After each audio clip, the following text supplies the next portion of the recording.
En noviembre del año 1986, concretamente el día 26, Toledo fue incluida en la lista de ciudades y patrimonio mundial de la humanidad, reconocida por la UNESCO. El programa Huellas de Nuestro Tiempo desea colaborar, participar, recordar este acontecimiento porque se cumplen 30 años desde aquella fecha. Y lo hace no solamente para recordar el patrimonio que tiene la ciudad, sino también para reconocer los valores artísticos, culturales que nos encontramos en nuestra ciudad. Vamos a hacerlo en varios programas, esta conmemoración o recordatorio. El primero de ellos, que es con el que iniciamos estos 3 programas que realizaremos, va a llevar por título Santa Leocadia, patrona de Toledo, y además haremos un paseo sobre lo que conocemos, el Paseo del Valle.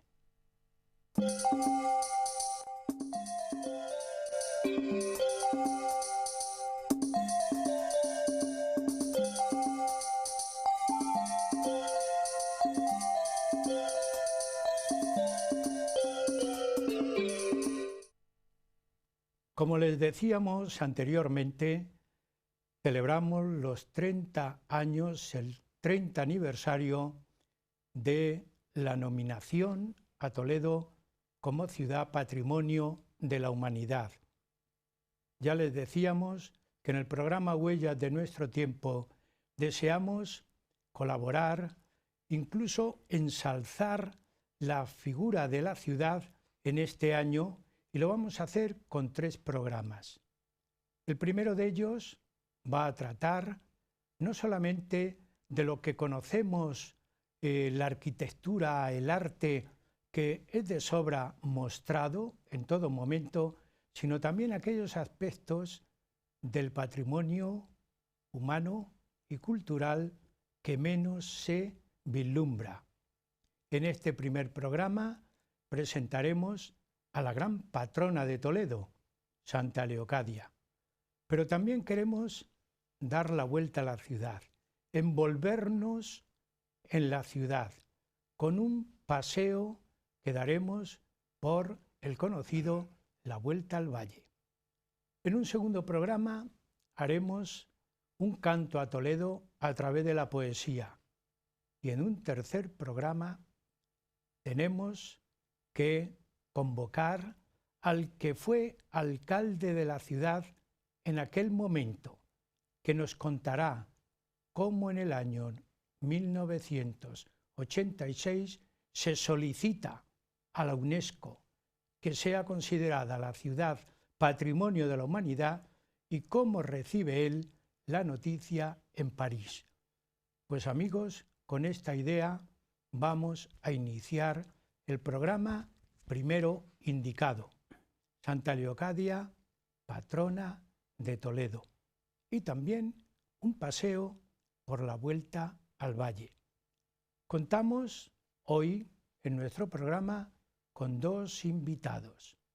El primero es don José Luis Isabel Sánchez y el segundo, don Andrés López Covarrubias, a los que, como siempre, les damos la bienvenida por haber acudido a nuestro programa y por exponer, como van a exponer, estas ideas sobre este Toledo que muchas veces desconocemos porque nos quedamos en la envoltura. Así que muchas gracias, José Luis, y muchas gracias, Andrés, por haber venido. Don José Luis Isabel, que está a mi izquierda, es coronel de infantería, profesor emérito de la Academia de Infantería de Toledo, es miembro de la Real Academia de Bellas Artes y Ciencias Históricas de Toledo y también de la Cofradía Internacional de Investigadores. Es un investigador, es un estudioso. Se ha dedicado a estudiar a Toledo y las instituciones militares. Toledo siempre ha estado unida a la milicia. Uno de sus famosos libros es Alfonso XIII y la Academia de Infantería de Toledo. Pero también tiene varios escritos toledanos, porque él no es toledano, pero como si lo fuera. Posiblemente sabe de Toledo mucho más que algunos que hemos nacido en Toledo. Y hoy nos va a presentar 2 libros sobre Toledo. Y tenemos a su lado también a un profesor polifacético, profesor de enseñanza secundaria, don Andrés López Covarrubias, psicólogo, escritor, toledano también, por lo menos de la provincia, él se considera toledano y así es, y también estudioso, escritor de lo que es la ciudad, la tradición, la vida de Toledo. Y se ha convertido, además de escritor, en editor. Yo creo que para algunos de ustedes que nos están viendo y escuchando, se quedarán un poco perplejos, pero es que el que se dedica al estudio produce perplejidad continuamente. Así que tenemos a los dos en nuestro programa y además yo tengo que presentar a nuestros espectadores 2 trabajos importantes que se han editado próximamente y que hoy divulgamos en nuestro primer programa porque vale la pena hacerlo. Santa Leocadia, patrona de Toledo. La edición es muy cómoda, es muy atractiva, se puede adquirir perfectamente y leer, yo lo he leído perfectamente. Hay datos de la ciudad que no se conocen y de la historia de España, en donde Toledo participó notablemente. Tenemos al editor y ahora le preguntaremos también la inquietud que le ha debido llevar a hacer esta edición. En esta primera parte del programa haremos el análisis del libro y en la segunda tenemos otro libro, también Paseando por Toledo. Todo el mundo pasea por Toledo, pero también yo muchas veces digo, cuando se lee un texto hay que saber leer entre líneas, porque el significado de las frases está ahí, pero hay que descubrirlo. Pues cuando se da un paseo por la ciudad hay que saber también leer en el paseo. Pues aquí lo tenemos reflejado y en la segunda parte del programa haremos el paseo. José Luis, Andrés, si os parece, yo tengo a Santa Leocadia. Algunos de nuestros telespectadores saben dónde está localizada la parroquia de Santa Leocadia y posiblemente algunos no sepan si hay alguna imagen de Santa Leocadia en la ciudad. Posiblemente, yo digo, con esa posibilidad, afirmando lo que ocurre entre la gente de la calle. Pero también hay una antigua ermita de Santa Leocadia. ¿Cómo se desarrolló, José Luis? Tu primera pregunta, ¿cómo se desarrolló la vida de esta santa que casi la conocemos más de muerta que de viva? Pues sí, evidentemente, de viva se conoce muy poco de ella. Se tiene aquí la iglesia de Santa Leocadia, que parece ser que está construida en la casa donde ella nació y vivió, pero luego se pierde no hay noción de dónde fue a parar, qué fue de su vida. Entonces, fíjate qué cosa tan curiosa. En el año 92, en 1992, se celebró aquí en Toledo, que vinieron los reyes, se celebró aquí el centenario de la proclamación de la Inmaculada Concepción como patrona de la Infantería Española. Y yo me dediqué, a mí me encargó la Academia de las Relaciones Culturales y yo me dediqué a investigar precisamente sobre la Inmaculada. Pero esa investigación que realicé, que sabes que tiene que ver con los Países Bajos, en todos los documentos, en todos los libros, en todas las historias que yo consulté, aparecía también de vez en cuando mencionada Santa Leocadia. Y de ahí surgió precisamente ese interés por saber la relación que Santa Leocadia, ya se sabía la que había tenido con Toledo, era su patrona, pero no se sabía nada más. se sabía lo del domicilio suyo, se sabía dónde estaba situada la cárcel donde sufrió martirio Santa Leocadia, precisamente por la religión que profesaba, que estaba al lado del cuartel de capuchinos. El cuartel, antiguo hospital de capuchinos, estaba al sur del Alcázar. Y allí había una iglesia convertida en cueva, que fue donde parece ser que sufrió martirio Santa Leocadia.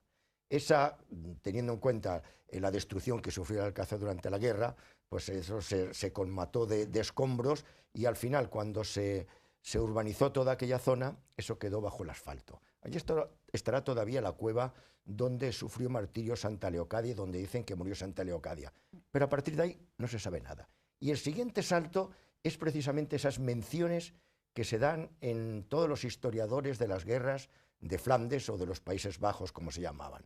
Y eso fue lo que me impulsó años después, porque desde el 92 hasta ahora ha pasado bastante tiempo. Lo que pasa es que toda esa documentación ahora con los ordenadores la vas guardando, la vas almacenando, siempre esperando disponer de un poco de tiempo para poderte dedicar a ella, que muchas veces nunca llega. Lo metes allí y ahí muere.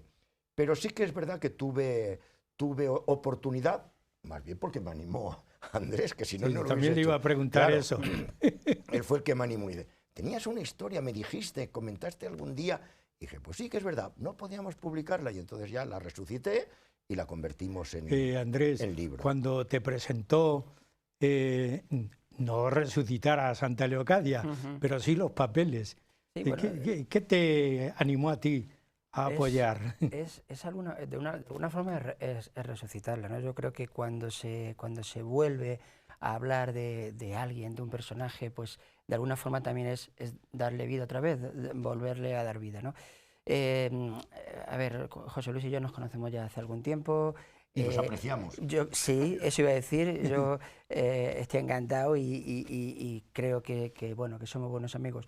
Entonces, he sabido pues de lo que hace, de lo que tiene, de lo que investiga.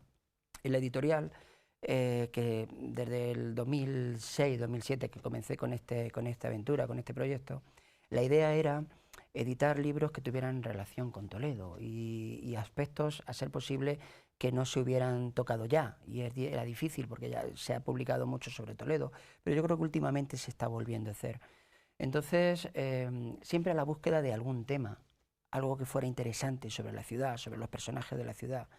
Pues hablando con José Luis y sabiendo de sus investigaciones, de sus trabajos, pues en su día me comentó esto. Y me pareció además algo curioso, porque me habló de esta, que no sé si lo contará, pues esta especie de peripecia para una vez localizados, casi por casualidad, los restos de Santa Leocadia en los Países Bajos, traerlos a Toledo, devolverlos a Toledo, que era donde estaban y donde tuvieron que salir en cierta ocasión, ¿no?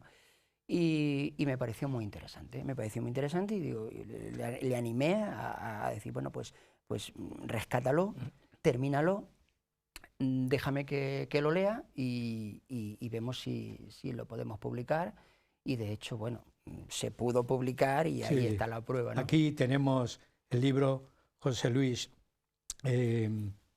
Cuando yo leía el libro, por supuesto, aquí hay mucha historia, pero sabemos que a partir de la invasión musulmana en Toledo y en el centro de España, según iban subiendo, vosotros los historiadores lo sabéis mejor que yo lo sé ya de oídas porque lo estudié hace 50 años, y se van restos, se van obras, con unas peripecias, con unas peripecias muchas veces injustificadas. Y yo creo que estuvieron injustificadas algunas. Decimos lo de San Ildefonso, que es como si fuera una novela. Sí, fíjate los tesoros de Guarrazar. Sí. Lo que no sale huyendo de aquí se esconde. Sí. O sea que, bien, Santa Leocadia se va. Y según tu trabajo, hay un viaje de los restos, que luego se van distribuyendo, los restos a Oviedo. ¿Es la primera parada? No hay seguridad, no hay seguridad. Sí que es cierto que en la Catedral de Oviedo hay una capilla dedicada a Santa Leocadia, y sí que allí fueron pues a parar, porque era el único lugar de España que quedó un poco protegido de la invasión, y entonces parece ser que sí que pasan por allí. Lo que no se sabe es en qué momento salen de allí de Oviedo, ni quién se los lleva, ni a dónde van a parar. Lo que sí se puede luego comprobar es el afán que tiene la gente y el cariño que le tiene a Santa Leocadia en todos los sitios por donde pasa, y que allí se debe producir eso, que por donde pasa quieren quedarse con un recuerdo suyo. Y entonces esos restos de Santa Leocadia están repartidos por todo lo que hoy en día es Francia y Bélgica, en muchas iglesias, en muchos conventos. Pero no se sabe en qué momento pasa por cada sitio. La cuestión está en que cuando España está en guerra en los Países Bajos, militares españoles y toledanos, que eso es lo curioso, porque a lo mejor a cualquier otro que fuese de otra provincia española no le hubiese dicho nada el nombre de Santa Leocadia. Pero a un toledano se le habla de Santa Leocadia y enseguida caen que es la patrona de Toledo. Y entonces en ese momento es cuando surge la noción de que allí están los restos de Santa Leocadia, desaparecidos hacía siglos. Y sabiendo el peligro que corren, porque por donde pasan los protestantes van arrasando, sobre todo lo que tiene que ver con la religión, entonces es cuando proyectan precisamente ese larguísimo viaje lleno de peligros para traer esos restos que se conservaban en la abadía de San Gislén, traerlos aquí a España. Sí, llegan al monasterio de San Gislén. San Gislén, sí. ¿Y cómo llegaron allí? Es que, José Luis, y yo... Lo sabremos en la otra vida. José Luis, es muy curioso. Te he mirado hasta el final. Se sabe cómo vuelven, cómo se descubren y cómo vuelven. Hasta el final, pero no... porque hay una transcripción que has hecho tú muy bien de toda la documentación. La documentación que está incluida en el arca. Que has utilizado. Está precisamente en el archivo aquí de la catedral. Y claro, es muy llamativo que llegaran nada más y nada menos que a los Países Bajos unas reliquias. Dicen que fue un noble que en un momento determinado pasó por Oviedo y que se los dieron. Dijeron, mira, llévatelos porque aquí pueden correr peligro, y era católico y entonces se los llevó. ¿Y qué hizo con ellos? Se desconoce. Lo que sí es cierto es que están muy distribuidos, que luego se reúnen, se tratan... No todos, porque la gente no quiere desprenderse de ellos. Esta es la devoción que sienten por Santa Leocadia, que están en contra de desprenderse. Y entonces hay que llegar a acuerdos, pues quédate con esto, pues dale a este otro, pues, y el resto traerlos para acá, para España. Fíjate qué importancia tiene que aquí en España les está esperando en Toledo Felipe II, ¿eh? O sea, que no se trataba de unos restos así, de alguien desconocido. Ya, yo es que te vuelvo a decir, José Luis, que mirando, bueno... Quien tenga la curiosidad de adquirir el libro se encontrará los datos, el apoyo que tú has tenido documental, y es muy significativo. Sí. Hay muchos datos del viaje porque el padre el jesuita, que es el que corre a cargo de la protección y del traslado de los restos, Miguel Hernández, escribe un librito precisamente sobre todas las peripecias que ellos pasan. ¿Y el jesuita era toledano? También era toledano, sí. También. Bueno, creo que de Mora. Sí, que ya se me olvidó. José Luis, pero yo es que me lo he leído. Sí. Hombre, porque Mora, como toledano es curioso leer todo eso. Bueno, pero llama también la atención, le tienen cariño. Y un capitán de los tercios. Y el capitán, claro. Pero, José Luis, es que ser, y yo no digo protagonista, pero sí ser un punto de mira en Europa. Ya es fijarse en un concepto casi universal en aquella época. Claro, no conocíamos todavía todo el desarrollo americano y, sin embargo, España ya estaba moviéndose por Europa. La cultura española se transmitía en Europa. Pero también a mí me llama la atención y me reclama el que me fije, y además que lo divulguemos y que lo divulgues, cómo cala en los tercios españoles. El soldado necesita el creer en la otra vida, el rezar a los santos, necesita tener patronos. Ese es el sentido de todos los patronos y patronas que tienen los cuerpos del ejército. Tiene que rezar a alguien, tiene que encomendarse a alguien cuando va a ir a la batalla. Tiene de alguna forma que proteger su alma, y también pedir que le protejan el cuerpo. Y entonces con Santa Leocadia pasa eso. En el momento en que se enteran los tercios que Santa Leocadia se encuentra allí, por tenerla tan próxima es cuando empiezan a rezarle, sobre todo en lo que es el sitio de Amberes. En el sitio de Amberes se pone bien de manifiesto.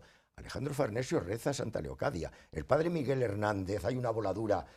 Se trata de cortarle el suministro a la ciudad de Amberes. Y entonces ponen una especie de barricada en el río.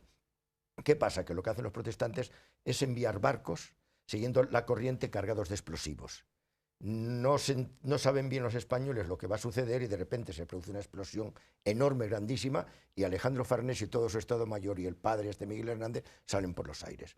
Lo primero que se acuerdan solo recuperar el sentido es de la Santa, de rezarle a la Santa y de agradecerle el que se hubiesen conservado con vida, porque produce una escabechina mortal. Mira, otro acontecimiento importante que, siguiendo el libro, el milagro de, parece una isla, Empel, donde también interviene... Sí, eso fue lo que empecé yo a investigar, porque ese es el origen del patronazgo de la Inmaculada Concepción. Y fíjate lo curioso del caso, El milagro de Empel se considera un milagro, será o no será, pero evidentemente tiene connotaciones de milagro. Pero es que antes de que se produzca este milagro, es cuando se produce el traslado de los restos de Santa Leocadia. Y quieras que no, a los soldados se les deja desamparados. Sí, o sea, ya no tienen a quién rezar. Perdona, ¿dónde podemos situar esa pequeña isla en Europa? Pues, un poco para que nuestros... En lo que son los Países Bajos. Bien. Hoy en día los Países Bajos están divididos en dos partes, Países Bajos y Bélgica. Se dividieron mucho por razón de la religión. Países Bajos protestantes, Bélgica católica. Y está en lo que hoy en día es Holanda o los Países Bajos. Ahí, bueno, voy con en el momento en que se va la Santa, les falta algo a los tercios. Y a los pocos días es cuando se produce el hallazgo del cuadro de la Inmaculada, lo que se llama el milagro de Empel, que es cuando los tercios españoles, uno de los tercios españoles está cercado en la isla de Empel, rodeado por las aguas, y por esas aguas unos barcos que podían navegar en unas aguas poco profundas, llevados por los holandeses, son los que cercan a ese tercio. Y allí le pegan, pero hace un frío espantoso, hace mucho viento, y los soldados lo que hacen es tratar de cavar agujeros en el suelo para poderse proteger. Y uno de ellos, cuando está cavando, aparece un cuadro. Y es un cuadro de la Inmaculada. Entonces eso se considera que es un milagro, dice que estaba nuevo, como si acabasen de enterrarlo, lo consideran un milagro, lo cuelgan allí, le rezan una salve, cuelgan allí al lado todas las banderas, y mira qué casualidad que en un mes del año donde nunca había helado, en ese momento al día siguiente hiela. Y cuando hielan las aguas de los ríos que rodean en la isla de Empel, los holandeses no tienen más remedio que salir, porque si no se habrían quedado cogidos por el hielo los barcos. Y sobre ese hielo caminan los infantes españoles, atacan a los barcos y les derrotan. Y entonces, a partir de ese momento, es cuando se forma una cofradía de la Inmaculada Concepción en los tercios, y a partir de ese momento la Inmaculada sustituye a Santa Leocadia en ese patronazgo, que luego hereda la infantería y otros cuerpos también del ejército, no solo la infantería. ¿Y los restos de Santa Leocadia, por dónde se quedan en esa época? Hacen un camino muy problemático, por eso que decimos, que claro, en cualquier momento que topasen con el enemigo, pues los habrían destruido. Y entonces, haciendo muchas detenciones, tarda un año o dos en hacer todo el recorrido desde los Países Bajos a España, porque tienen que permanecer hasta que se calman las hostilidades en determinados lugares. Y entonces, conducidos por Miguel Hernández y protegidos por una escolta de los tercios, son los que llegan atravesando toda Europa, desde los Países Bajos hasta Italia. Y en Italia embarcan. Y desembarcan en Palamós, en Barcelona, y entonces inician el recorrido desde Palamós hasta Toledo. Y aquí en Toledo ya está avisado, paran en Olías es donde sale toda la catedral a recibir los restos de Santa Leocadia, y es cuando ya se avisa al rey que van a entrar al día siguiente. Y lo vemos por ahí en el mapa. Sí, ahí se desembarcó en Palamós, y todo el recorrido que hacen hasta andando. O sea, es un recorrido... un buen recorrido turístico, además en aquella época, y evidentemente sin tracción a gasolina ni nada que se le parezca. Todo andando, y ya digo que la travesía por Europa muy peligrosa porque no era únicamente los enemigos que teníamos en los Países Bajos, es que a lo largo de todo el recorrido teníamos que ir caminando por aquellos territorios que eran de amigos de España, si no el salirse de ellos suponía pues que el enfrentamiento armado. Ese era el problema que tenían cuando iban a los Países Bajos, claro, los tercios. Lo que se llamaba el camino español. El camino español era pues un camino que en función de las alianzas que hubiese, una vez iba por un sitio y otra vez iba por otro. Porque si este año iba por este y luego ese terreno que pisábamos ya era del enemigo, pues había que buscar otro. Porque por barco también era peligroso. Por barco era peligroso también porque nos encontrábamos con los ingleses. Siempre había que hacer. Todo el camino era, en Milán se formaban los tercios, allí caminando por ese camino. El famoso dicho ese dice, esto es como poner una pica en Flandes, porque llevar una pica a Flandes, llevar un piquero, costaba mucho por todo. Y a mí me ha maravillado siempre la organización que tenía. Yo no creo que ahora mismo pudiésemos hacerlo nosotros con la organización que tenemos ahora mismo el ejército. Llama la atención la organización de las etapas que tenían que hacer para, llegado al sitio, tener ahí que comer, porque además los tercios no eran solo los combatientes, sino que llevaban detrás toda la familia. Ten en cuenta que las guerras duraban años. Entonces la única manera que tenían los soldados de poder estar con la familia es llevárselos a campaña. Y toda esa alimentación y descanso de la tropa la tenían que procurar sus jefes, lo tenían que organizar para que no les faltase.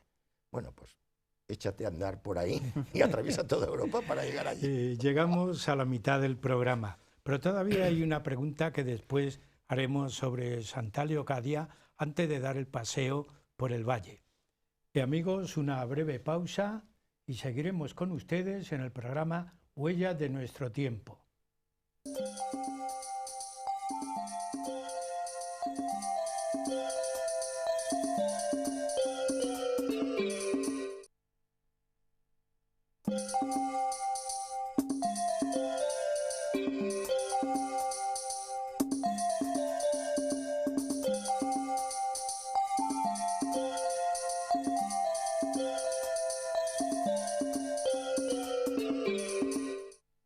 Después de la breve pausa, seguimos con ustedes en el programa Huellas de nuestro tiempo.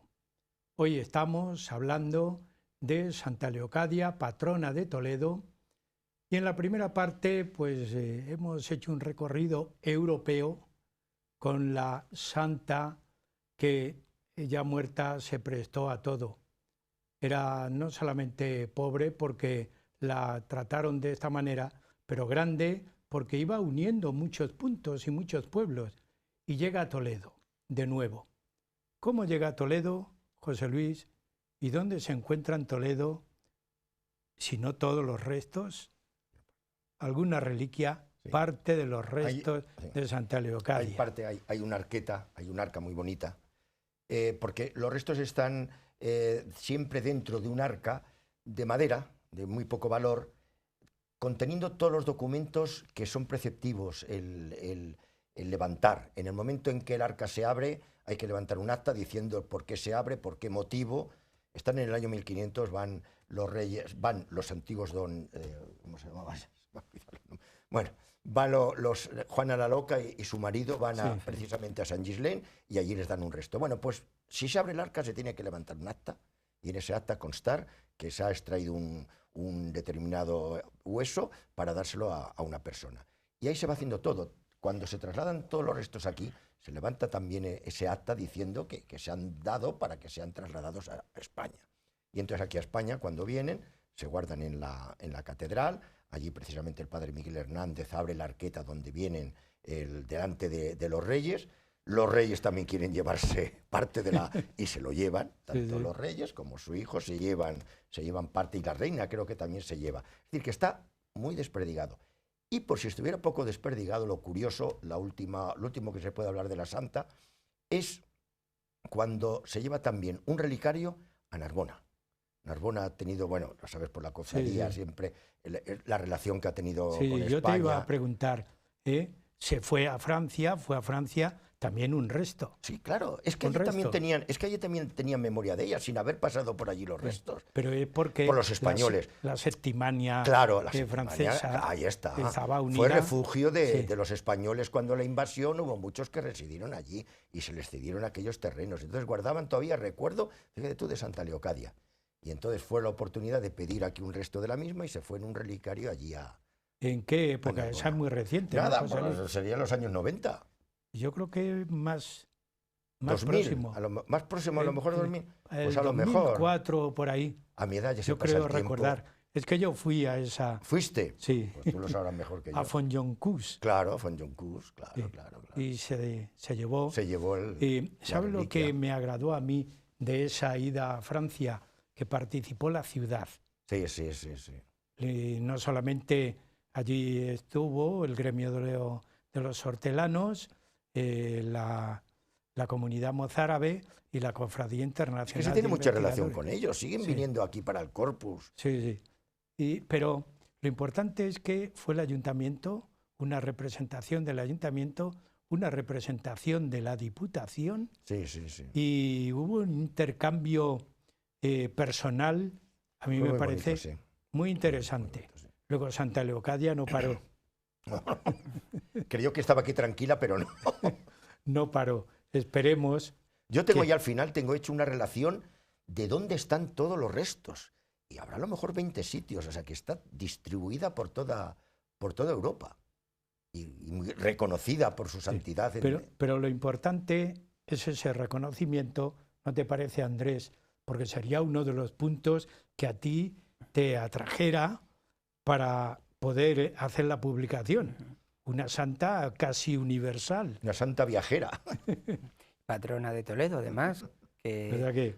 Sí.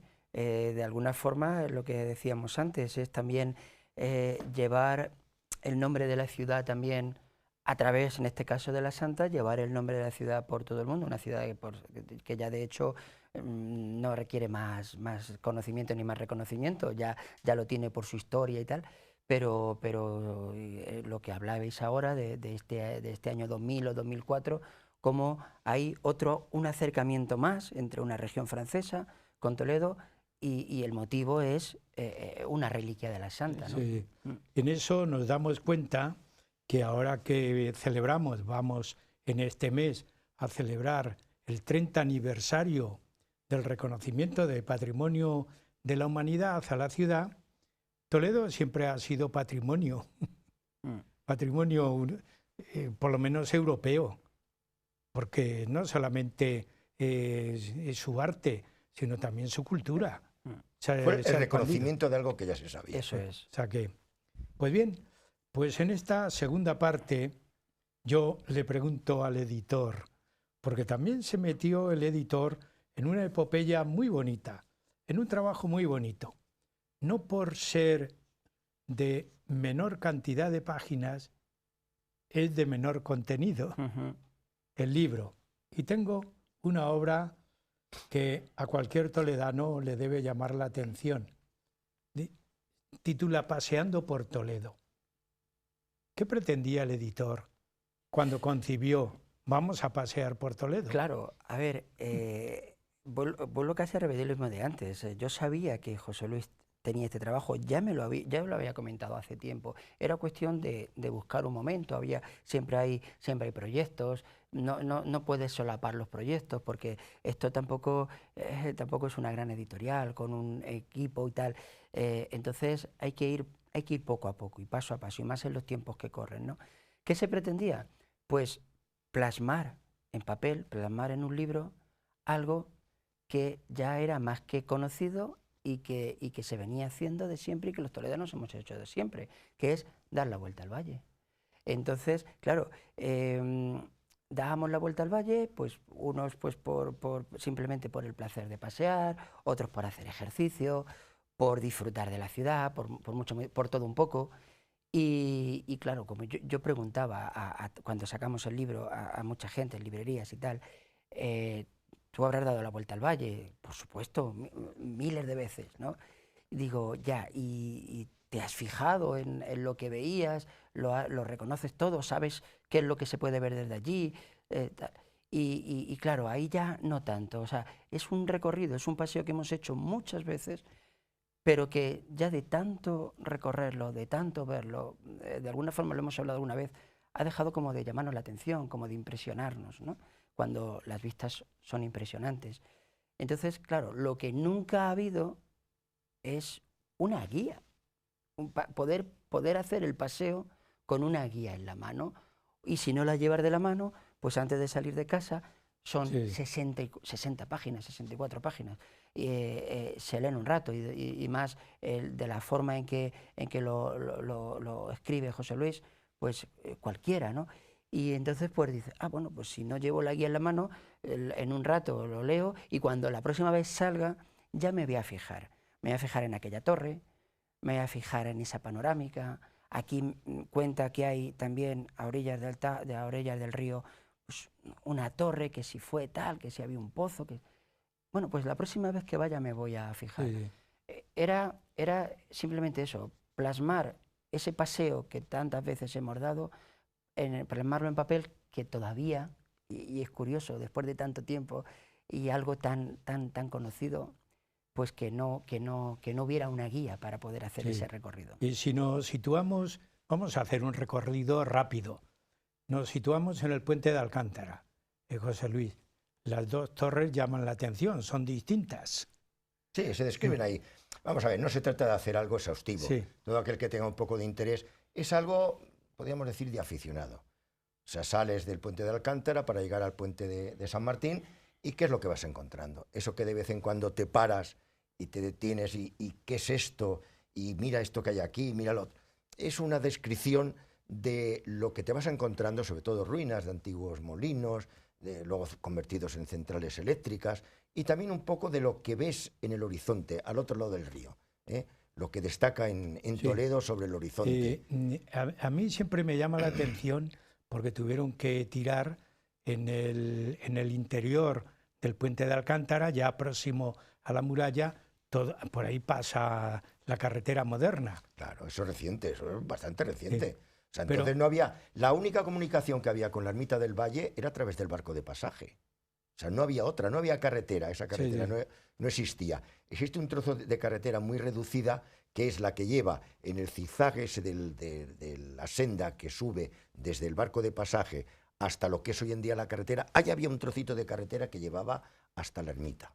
Pero no había nada más. Esa otra carretera es muy reciente.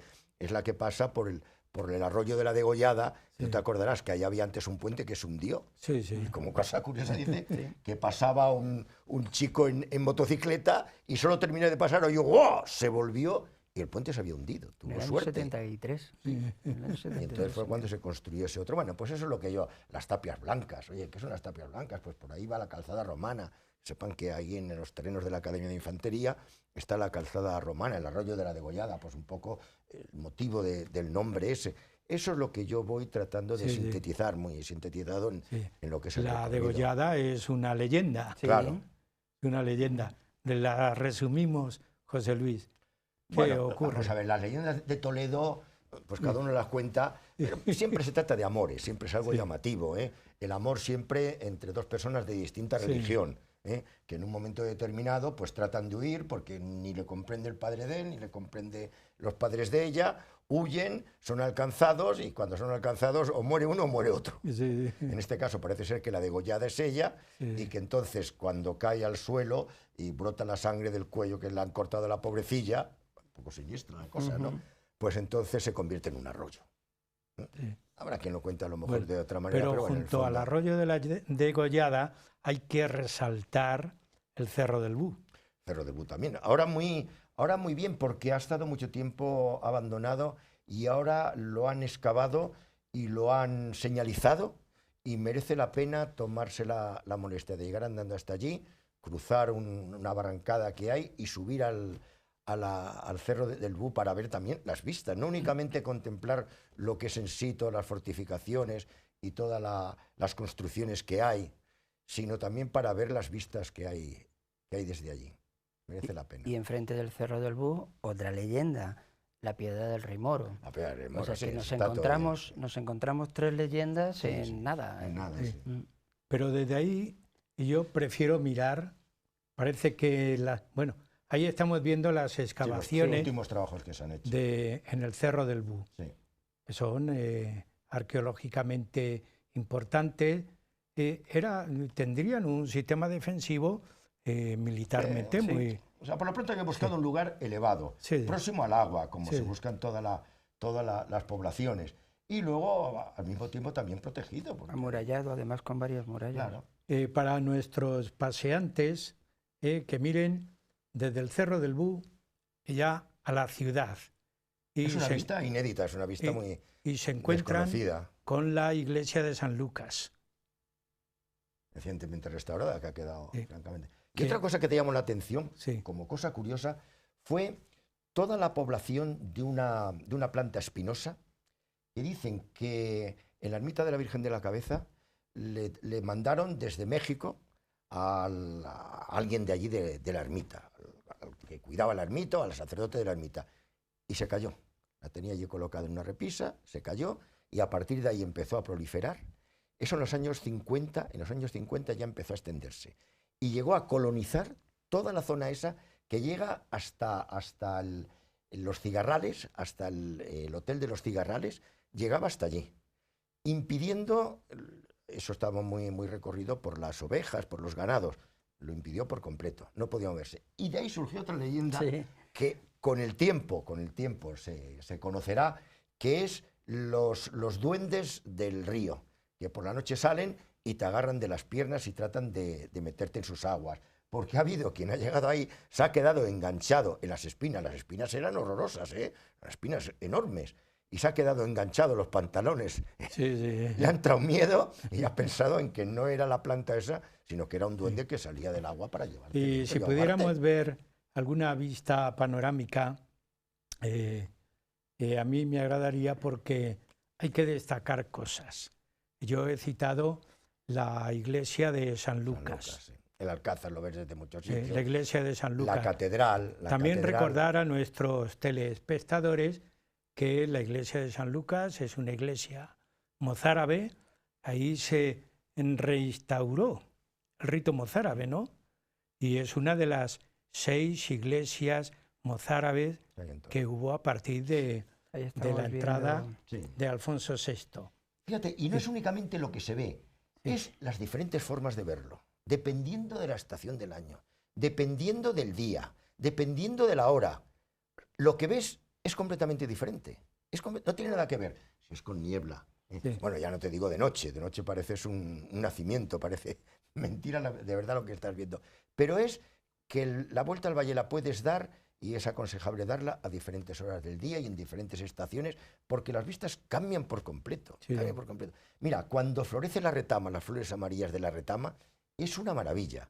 Entonces, esa época pues es única. Luego ya la planta deja de florecer y esas, he sacado algunas fotografías a través de precisamente de la retama, preciosas de verdad. Es con niebla, yo qué sé, al atardecer, al amanecer. Yo también aconsejaría que se viera la silueta, ahí vemos una silueta Alcázar. del Alcázar, la silueta de la ciudad cuando amanece Sí, sí, sí. y cuando anochece. ¿Verdad que ahí hay un espíritu? Es increíble. Sí. Yo quiero ver un espíritu, Sí, sí. A mí me el fastidia... espíritu de la ciudad. Sí. El editor que dice. Lo- Andrés, ¿qué te parece? Opina lo mismo. Lo comentábamos antes. Indudablemente hay un paseo físico en el que lo que estamos observando algo material, estamos viendo edificaciones, estamos viendo la silueta de una ciudad, estamos viendo los riscos, estamos viendo las plantas. Pero luego hay, como decías, yo creo que también hay en el aire algo espiritual, algo sublime, ¿no? Yo recuerdo que cuando presentamos el libro, José Luis comentaba algo, y es, claro, los que somos de Toledo y hemos pasado tantas veces por ahí, ha dejado de impresionarnos, ¿no? Pero él contaba, si cogemos a cualquier persona que nunca haya estado en Toledo, un turista de los muchos que vienen, le sacamos del hotel con los ojos vendados, le llevamos hasta la Piedra del Rey Moro, hasta el kiosco base, y le ponemos delante a cualquier hora del día, pero hay momentos también que son muy especiales. Y le quitamos la venda sin saber lo que se va a encontrar, sin saber lo que...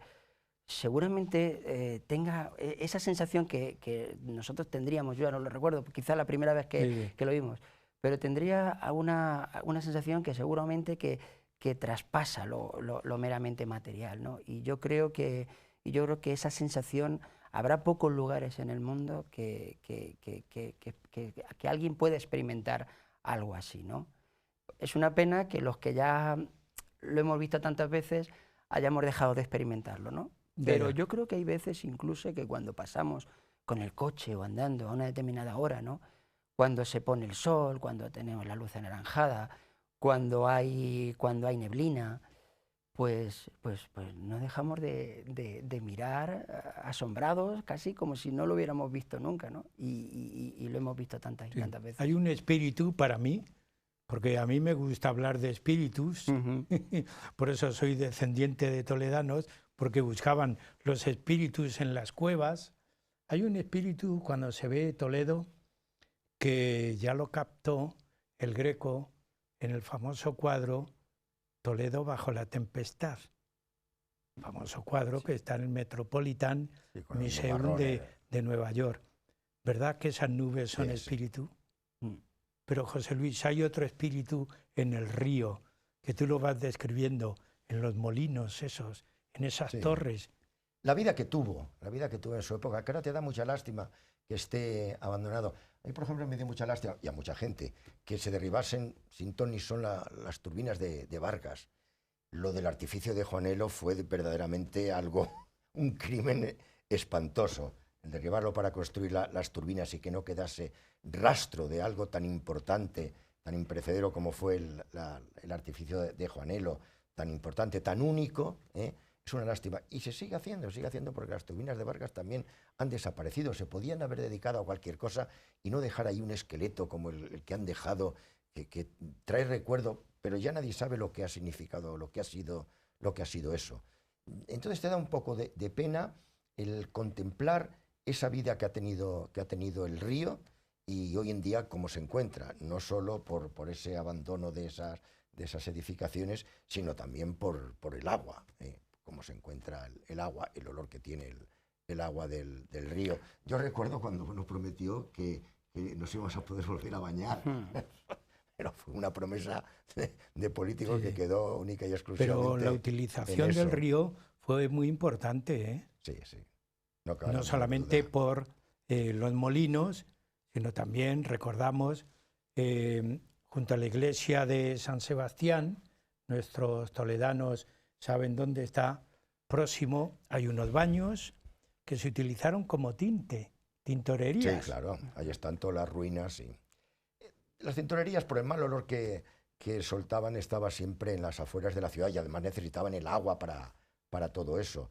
Y toda la ruina, los baños árabes que hay ahí, lo que era el barrio de los tintoreros, todo eso era lo que le daba vida a la Claro, pero hablamos del barrio de los tintoreros, hablamos de la barca de pasaje, hablamos de las turbinas de Vargas, hablamos de la vida que ha tenido el río hace siglos, ¿no? Pero claro, olvidamos que no hace ni 50 años, y mucha gente aún lo recuerda, pues esas estampas que ahora vemos en fotografías y esos recuerdos que aún perduran de la gente que cogía toda la familia y se iba a Safón, se iba a la Incurnia, se iba al baño de la Cava, pues a pasar la tarde, a darse un baño, a navegar en barquitas, en canoas, a los gangos, a comer pescado frito, cogido pescado un rato antes del río y servido allí mismo. De eso no hace siglos. Y un embarcadero con las canoas. Yo he llegado a ver canoas allí, ya no he vuelto a ver nunca más. Mira que he dado la vuelta al valle veces, ya no se ven canoas. Quizá a lo mejor por el mal olor que suelta, es desagradable estar allí remando en una canoa de esas, pero el embarcadero se hizo con ese sentido de darle un poco de vida a las aguas del río. Unas aguas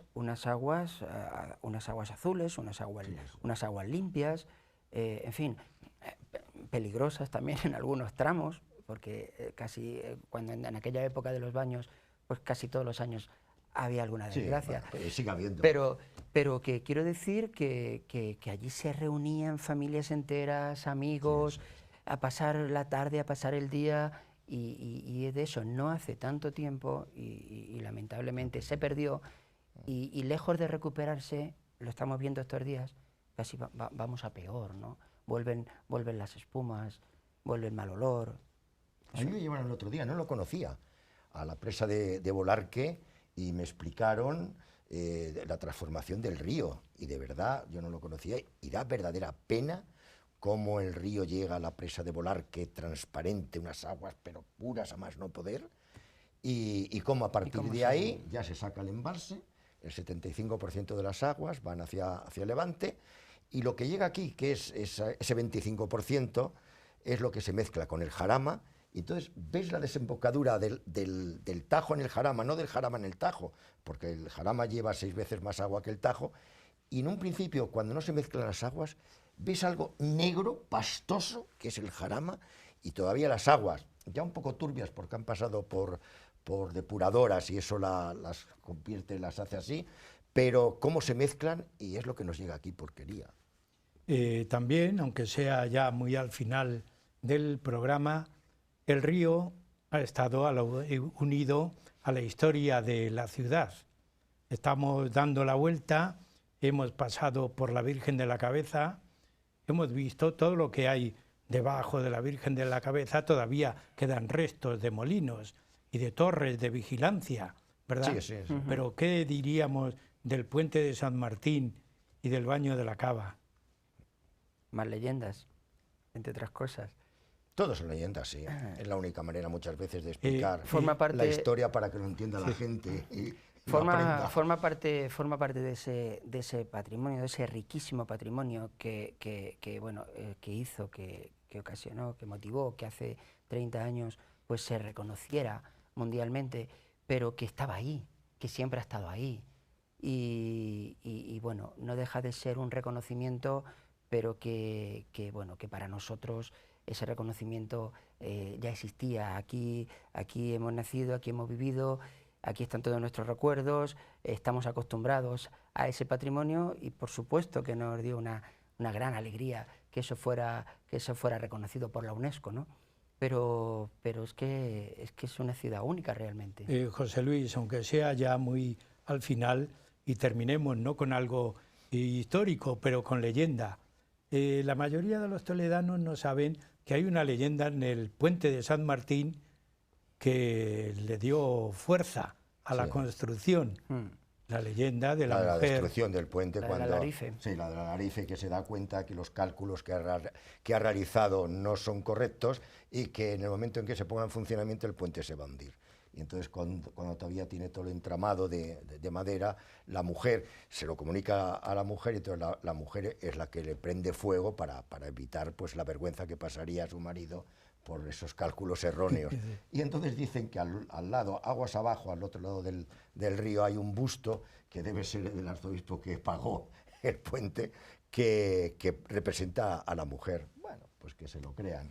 Sí, bueno, bien. Sabemos también que interviene el pueblo, por supuesto, la gente en la edificación de toda esta serie de monumentos, de puentes, que Toledo ya sabemos que no tenía nada más que 2 puentes. Obligatoriamente había que pasar por ellos y pagar el peaje. Bueno, yo me traje aquí a una sección de ingenieros con una lancha y con buceadores que estuvimos. Yo no buceé, pero los soldados que vinieron sí que estuvieron buceando para tratar de encontrar los estribos del puente de Barcas. Hay uno que está volcado al lado del torreón del Baño de la Cava, y luego tratamos de encontrar otro estribo más adentro, que no se pudo. Esto quien lo pidió fue Julio Porres, el pobre Julio Porres, difunto. Pues este fue el que trataba de investigar lo del puente de Barcas. Y no lo pudieron encontrar, sí que lo tocaron con las manos, pero no se podía ni fotografiar ni nada porque el agua no lo permitía. Bueno, pues llegamos al final del programa. Hemos comentado Santa Leocadia, hemos dado la vuelta al valle, por lo menos destacando lo importante que encontramos en el paseo. Yo os agradezco a los dos que habéis estado aquí en el programa. Huellas de nuestro tiempo, ya sabéis que siempre está abierto a los investigadores. Y también a muchas ustedes, que no nos fallen, ya saben, todas las semanas un tema distinto, y Huella de Nuestro Tiempo estará a su lado continuamente. Muchas gracias.